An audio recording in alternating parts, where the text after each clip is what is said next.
साहब और आपकी फांसीवादी सरकार क्या चीज है? ये किसान आप समझते हैं ये थक जाएगा? ये थकेगा नहीं, आप थक जाएंगे। आपको सोचना पड़ेगा। आप देख रहे हैं कि आपकी सरकारों ने रात के 2-2 बजे किसानों के ऊपर वाटर कैनन चलाई है और किसानों ने कहा कि ये तो हम ट्यूबवेल के अंदर ढाते हैं। तो ये तो वो किसान है जो ठंड में सिंचाई करते समय नंगे बदन सिंचाई करता है। हमने वो विजुअल्स देखे हैं जब अभी 3 दिन पहले जिस तरह का मैसिव अटैक उनके ऊपर रेवाड़ी के आसपास हुआ था और किस तरीके से किसानों ने मुकाबला किया। तो कोई बात नहीं, ये तो वो किसान है जो आज इस बात को लेकर निकला है कि सरफरोशी की तमन्ना अब हमारे दिल में है, देखना है जोर कितना बाजू एक कातिल में। सरकार साफ तौर पे कह रही है कि बिल हम वापस नहीं लेंगे, आप सुप्रीम कोर्ट चले जाइए। देखिए, सवाल यही पर ही है। किसानों की मांग बिल्कुल साफ है कि हमको कि बिल लाने वाली सरकार है। कचहरियों का काम बिलों को लाना, बिलों को वापस करवाने का नहीं है। कचहरियों का काम बिलों को इंटरप्रेट करने का है।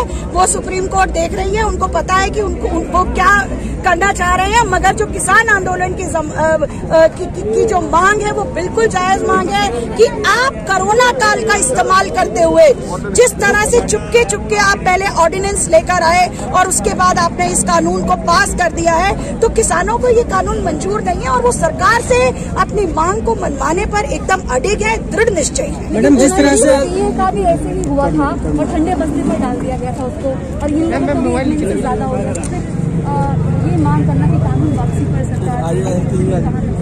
देखिए, हम समझते हैं ये सरकार थोड़ा सा मतलब उसे समझ नहीं आ रहा है। वो सीए आंदोलन एक्चुअली वो एक डेमोक्रेटिक राइट्स का मूवमेंट है। ये किसानों के जीवन का सवाल है। किसान को नजर आ रहा है उसकी जमीन चली जाएगी, उसकी रोजी रोटी का साधन चला जाएगा। वो देख पा रहा है कि किस तरीके से ठेका खेती कानून जब लागू हो जाएगा तो जो जमीन जो आज किसान का मालिकाना अधिकार है उस जमीन को किस तरह से कॉर्पोरेट हवाले कर लेगा।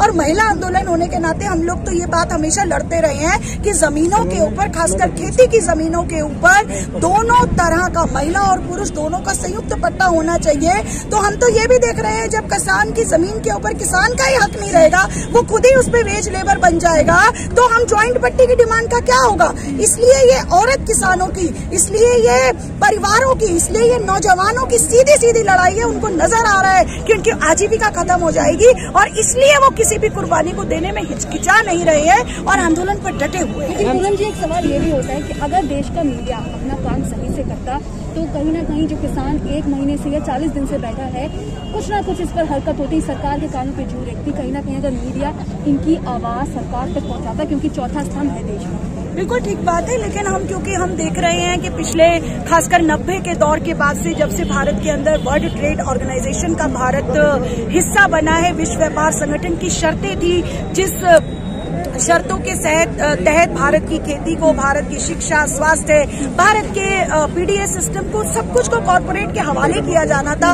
और खुलेपन के नाम पर एक्चुअली जो कम्युनिकेशन के अंदर भी कॉर्पोरेट का जिस तरह का दखल हुआ है, तो जो मौजूदा मीडिया है वो किसी न किसी कॉर्पोरेट हाउस का ही चलाया जाने वाला मीडिया है। तो ये मीडिया जो है, ये बात ठीक है, बहुत सारे ईमानदार जर्नलिस्ट अपने अपने स्तर पर बात करने की कोशिश करते हैं, परंतु गोदी जो मीडिया है वो नहीं चाहता है कि वास्तव में जनता का जो सवाल है वो सही रूप में जाए। लेकिन फिर भी हम क्या देना चाहते हैं कि ये किसानों को जो आंदोलन है, इसकी जो दृढ़ निश्चयता है, इसमें जो कुर्बानी करने की जो ललक है और जिस माहौल में ये चल रहा है, खुद मीडिया भी इसको इग्नोर करने की हालत में नहीं है। वो चाहे कितनी नेगेटिविटी के साथ दिखाए, परंतु वो दिखा रहे हैं। और वास्तविकता में तो जो हमारे ये जो रियल में सोशल मीडिया के जो चैनल्स है, जो आप जैसे साथी है, असल में आप लोगों का बहुत महत्वपूर्ण रोल है, जो कि वास्तव में देश के लोगों तक सच्चाई को, जमीनी हकीकत को, जनता के गुस्से को सही रूप में आप लोग दिखा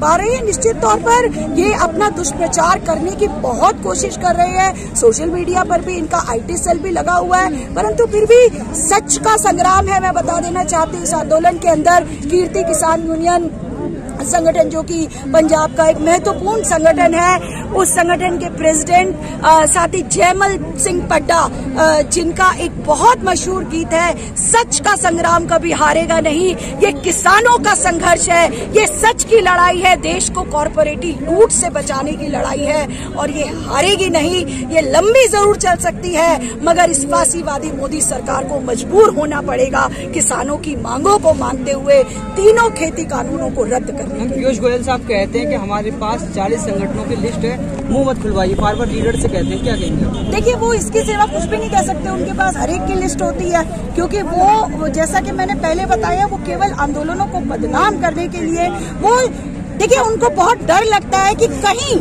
इस किसान जत्थेबंदियों के समर्थन में अगर, क्योंकि ऑलरेडी बहुत शहरों के अंदर सॉलिडेरिटी प्रोग्राम्स चल रहे हैं और अगर ये वो दुष्प्रचार नहीं करेंगे तो वो सॉलिडेरिटी लगातार बढ़ती रहेगी। और क्योंकि उनको सॉलिडेरिटी से डर लगता है, क्योंकि वो नहीं चाहते हैं कि उनका कॉर्पोरेट समर्थक चेहरा, ये जो अपने आप को हिंदुत्ववादी सरकार कहती है, जो इनका कार्ड है, और दरअसल इनका हिंदुत्व केवल उच्च जातीय पितृ सत्तात्मक अहंकारवाद है, जो कॉरपोरेट की सेवा में नतमस्तक रहता है, जो भारत के जल, जंगल, जमीन, शिक्षा संसाधनों को, प्राकृतिक संसाधनों को, खेती को, श्रम संपदा को कॉरपोरेटिव लूट के लिए खुली चारागाह के रूप में छोड़ देना चाहते हैं। वो नहीं चाहते हैं कि उनका वो वास्तविक चेहरा जो आज देश के हिंदुओं के लिए ही सबसे ज्यादा खतरनाक है, आज वो लड़कियों की चॉइसेस को कंट्रोल करने के लिए यूपी और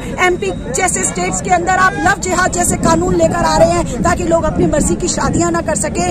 और आपके पास सिवाय आंदोलनों को विलीफाई करने के और कुछ आपके पास नहीं है, मगर आपका ये निंदा अभियान भारत की जनता, भारत के किसान अपनी सामूहिक आंदोलनों से कॉर्पोरेट के हवाले खेती करने के आपके मंसूबों को नाकाम करेंगे और निश्चित ही नाकाम करेंगे। यूपी सरकार एक तरफ लव जिहाद का कानून लेके आती है, 2014 के बाद उसके बाद कई विरोध प्रदर्शन हुए, जेएनयू जैसे हॉस्पिटल में वो भी हुआ, हमला भी हुआ, तो कहीं ना कहीं फिर अमित शाह कहते हैं कि 60 साल राज करेंगे, तो कहीं ना कहीं ये जो पूरा जो हम देखते हैं सिनेरियो खड़े होते, तो इस सरकार को फिर हराना बाद में बहुत मुश्किल हो जाएगा।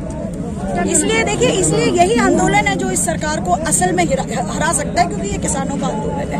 भारत के अंदर 60% जो आबादी है वो सीधे सीधे खेती के ऊपर निर्भर है। भारत के अंदर जो 60% के अलावा जो 90% आबादी है, हम तो शहरों के अंदर रहते हैं और हम देखते हैं कि भारत का जो वर्कर है, दिल्ली शहर के अंदर, कलकत्ता के अंदर, तमाम बड़े शहरों के अंदर जो मजदूर काम करने जाता है, उसका भी एक पैर शहर के अंदर और एक पैर गांव के अंदर रहता है, क्योंकि भारत एक खेती प्रधान देश है और खेती प्रधान देश में खेती उगाने वालों से मोदी सरकार ने पंगा ले लिया है और ये पंगा निश्चित तौर पर हम बिल्कुल स्पष्टता के साथ कह देना चाहते हैं, उनको भारी पड़ेगा, उनको बहुत भारी पड़ेगा। आज ये सोशल क्वेश्चन बन चुका है।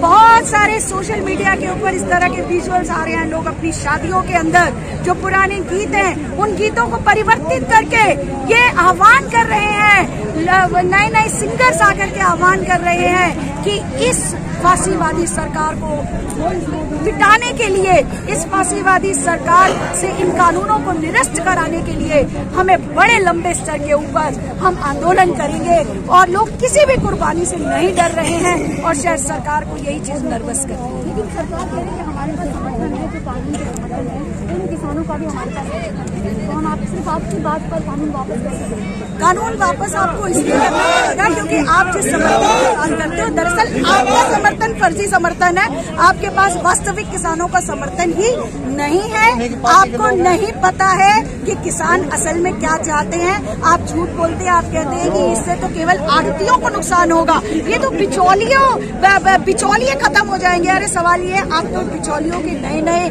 लाइन्स को आप पैदा करना चाह रहे हैं। तो ये आप जिस तरह का आप दुष्प्रचार करके एक्चुअली आप लोगों की नजरों में ये कहना चाहते हो कि हमारे आंदोलन में कोई दम नहीं है, जबकि इसका सच्चाई से कोई लेना देना नहीं है। आप ये बिल्कुल झूठ बात है, आपकी अपनी खड़ी की हुई ये कुछ समर्थन वाले लोग होंगे, ये अगर सामने आए तो पता लगेगा उन्हीं के लोग हैं। और हमेशा आंदोलनों में ऐसा होता ही है कि जो भी आंदोलन को शांत करने के लिए भारत सरकार प्रशासन ने